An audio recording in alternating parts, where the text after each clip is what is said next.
Hi అండి. ఈరోజు నేను పిల్లల కోసం స్వీట్ చపాతీ ఎలా చేసుకోవాలో చూపిస్తాను.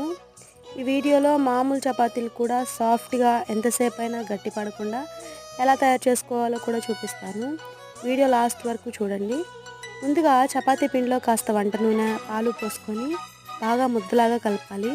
రుచికి సరిపడా సాల్ట్ వేసుకోవాలి. పాల వల్ల చపాతీలు చాలా సాఫ్ట్గా ఎక్కువసేపు గట్టి పడకుండా ఉంటాయి. ఇక స్వీట్ చపాతీ కోసం వీడియోలో చూపిస్తున్న విధంగా చపాతీ లోపల చక్కెర స్టఫ్ చేసి నీట్గా క్లోజ్ చేసి మరలా చపాతీలాగా రుద్దుకోవాలి. దీన్ని స్టవ్ పై మీడియం ఫ్లేమ్లో రెండు వైపులా తిప్పుతూ నెయ్యితో కాల్చుకోవాలి.